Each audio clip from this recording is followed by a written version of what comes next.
দুর্গাপুজো মানেই নতুন শাড়ি নতুন ব্লাউজ। আর আমি ভাবলাম এই বছর দোকান থেকে কিনবো না, নিজের হাতেই বানাবো। শাড়ি বানাতে গিয়ে মনে হচ্ছে আমি নিজেই যেন মায়ের ভাস্কর্যের মতো একটা আর্ট প্রজেক্টে নেমেছি। এবার তাহলে মোদ্দা কথায় আসি, যে শাড়িতে ভগবানের ছবি বা ধর্মীয় মোটিভ ব্যবহার করা যায় কি যায় না। আসলে ধর্মীয় মোটিভ ব্যবহার করার ঐতিহ্য ভারতের বিভিন্ন অঞ্চলে দেখা যায়। এটি মূলত শিল্প, ধর্ম এবং সংস্কৃতির মেলবন্ধন। ধর্মীয় বিশ্বাস, আস্থা ও আচার অনুষ্ঠানের প্রতিফলন হিসেবে ভগবানের ছবি বা প্রতীক শাড়িতে ফুটিয়ে তোলা হয়। ছবিগুলি সাধারণত হিন্দু দেবদেবীর মূর্তি বা চিত্র আকারে ব্যবহার করা হয়, যেমন দুর্গা, কালী, কৃষ্ণ, বিষ্ণু, শিব ইত্যাদি। এটি ধর্মীয় আচার অনুষ্ঠানে পরিধান করা হয়, যেমন পূজা, পবিত্র দিন বা মন্দির দর্শনের। উদাহরণ হিসেবে বলছি, বালুচরী শাড়িতে কিন্তু মহাকাব্যিক গল্পের দৃশ্য ফুটিয়ে তোলা হয়। কাঞ্জিভারম শাড়িতে বিষ্ণু, লক্ষ্মী বা অন্যান্য দেবদেবীর মূর্তি ফুটিয়ে তোলা হয়। আবার বেনারসি শাড়ির বর্ডারে সাধারণত লক্ষ্মী বা গণেশের ছোট ছোট প্রতীকী ছবি ফুটিয়ে তোলা হয়। এবার মধুবনী শাড়ির সবাই তো নাম শুনেছেন, সেখানে কিন্তু অনেক দেবদেবীর চরিত্র, বিভিন্ন গল্পগাথা আঁকানো থাকে। আমিও কিন্তু আমার এই শাড়িটিতে প্রতীকী ছবি হিসেবে এই দুর্গা ঠাকুরের ছবিটি একটা মধুবনী শাড়ির থেকে ইন্সপিরেশন নিয়ে করেছি। এখন ব্লাউজ বানানোর পালা। আর ব্লাউজ কাটতে গেলে মাপ ঠিক নেওয়া সবচেয়ে জরুরি। কিন্তু আমার কাছে মাপ নেওয়ার সময় মনে হচ্ছে ব্লাউজ নয়, আমি যেন মহাকাশ যেন নীল নকশা বানাচ্ছি। ব্লাউজ বানাতে গিয়ে আমি কিন্তু অনেক কিছু কালেক্ট করেছি। এই ছোট ছোট কুন্দন পাথরগুলো, হলুদ পাথরগুলো, আঠা এবং সঙ্গে কিছু ছোট ছোট মতির মতো দেখতে পাথর। প্রথমেই আমি গলার দিকটাতে ছোট ছোট এই সাদা রঙের মতিগুলো এক এক করে লাগিয়ে নেব। এবং লাগিয়ে নেওয়ার সময় যথেষ্ট কিন্তু বেগ পেতে হয়েছে। একে তো ক্যামেরা ঠিকঠাকভাবে ধরতেই পারছিলাম না, অবশেষে স্ট্যান্ডে দাঁড় করিয়ে তারপর কিন্তু আমি সুই দিয়ে এটা সেলাই করেছি। এই কাজটা সম্পূর্ণটাই আমার নিজের হাতে করা, এবং বাকি যে কুন্দন পাথরগুলো আছে সেগুলো এক এক করে তোমাদের দেখাবো। সেগুলো কিন্তু আঠা দিয়েই ইউজ করেছি, এবং প্রত্যেকটা জিনিস সেলাই করতে গিয়ে আমাকে কিন্তু যথেষ্ট পরিশ্রম করতে হয়েছে। একেবারে সেট হতেই চাইছিল না। আমি ভাবছিলাম যে পুজোর আগে এই ব্লাউজ এবং শাড়ি আমি আদৌ কমপ্লিট করতে পারবো কিনা। হ্যাঁ, আমিও 10 বার ভেবেছি যে শাড়িতে যখন আমি একজন দেবদেবীর ছবি আঁকছি বা দুর্গা ঠাকুরের ছবি আঁকছি, সেটা তো আমার আঁচলেও যাচ্ছে, আবার পায়ের ওখানেও যাচ্ছে। সেটা কি ঠিক হচ্ছে কি হচ্ছে না, কারণ আমরা কিন্তু দুর্গা মাকে পুজো করি। তা আমি যথেষ্ট তথ্য সংগ্রহ করেছি এই ব্যাপারে, যে শাড়িতে আদৌ দেবদেবীর ছবি আঁকা যায় কি না। তারপর ডিসিশন নিয়েই কিন্তু আমি দুর্গা ঠাকুরের একটা প্রতীকী ছবি আঁকার চেষ্টা করেছি। কিছু কিছু শাড়িতে বুননের কাজ, সূচিকর্ম বা ব্লক প্রিন্টিংয়ের মাধ্যমে ভগবানের ছবি তৈরি করা হয়। এর মধ্যে কাঁথা, পাটোলা, বেনারসি, বালুচরী ইত্যাদি শাড়িতে দেবদেবীর চিত্র বিশেষভাবে বিখ্যাত। বালুচরী শাড়িতে মহাভারত ও রামায়ণের দৃশ্য কিন্তু চিত্রিত হয়। যাদের কাছে বালুচরী বা স্বর্ণচুরি আছে তারা কিন্তু ভালো মতোই জানেন।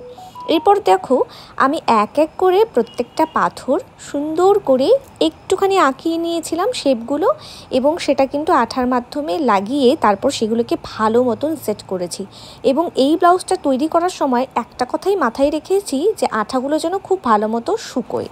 আবার এই যে ব্লাউজটা বানাচ্ছি সেটাও কিন্তু নেটের একটা ছবি দেখে ইন্সপায়ার হওয়া, এবং সেখান থেকে আইডিয়া নিয়ে আমি আমার মতো করে ব্লাউজটা বানিয়েছি।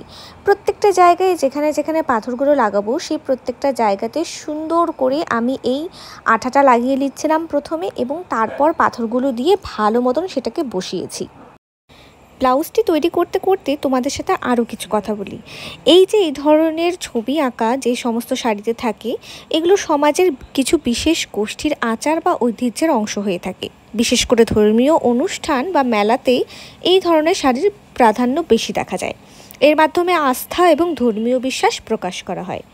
এবার আধুনিকভাবে যদি বলা হয়, বর্তমান সময়ে ভগবানের ছবিযুক্ত শাড়ি ফ্যাশনের দুনিয়াতেও ভালো প্রভাব ফেলেছে। অনেকে এই ঐতিহ্যবাহী মোটিভকে আধুনিক স্টাইলের সঙ্গে মিশিয়ে নকশা তৈরি করছেন, যা ধর্মীয় এবং আধুনিক ফ্যাশনের মধ্যে একটি সেতু তৈরি করছে। এই ধরনের শাড়ি হিন্দু ধর্ম এবং ভারতীয় সংস্কৃতির গভীর সংযোগ প্রদর্শন করে, এবং এটি পরিধানের মাধ্যমে ভক্তি এবং আধ্যাত্মিকতা প্রকাশ করা হয়। এবার পরবো কি পরবো না সেটা কিন্তু যার যার পছন্দ।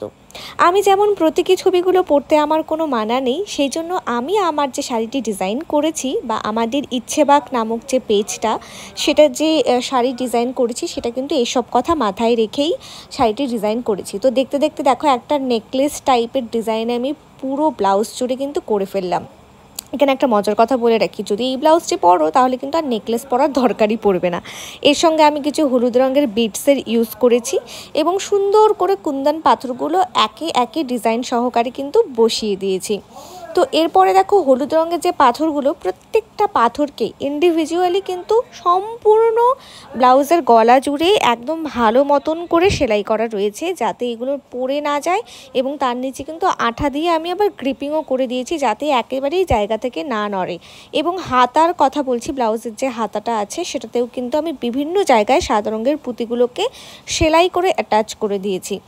এবার এরকমভাবে টোটাল ব্লাউজটাই তৈরি হয়ে গেছে। তো দুর্গাপুজো উপলক্ষে আরও কয়েকটা শাড়ি বানানোর ইচ্ছে রয়েছে ব্লাউজ সহ। দেখা যাক কতটা কি করতে পারি। এবছর দোকান থেকে কিছু কিনবো না, ভেবেছি বাড়িতে বসেই সব বানাবো। আমার এই ব্লাউজটা কিন্তু অলরেডি বানানো শেষ। এরপরে তোমাদেরকে শাড়ি ব্লাউজের কম্বিনেশনটা দেখাবো। দেখো কি সুন্দর কম্বিনেশন এসছে। এমনিতেই তো গোল্ডেন কালার এবং লাল কালার, এই দুটো কম্বিনেশন ভীষণ ভীষণ ফেমাস।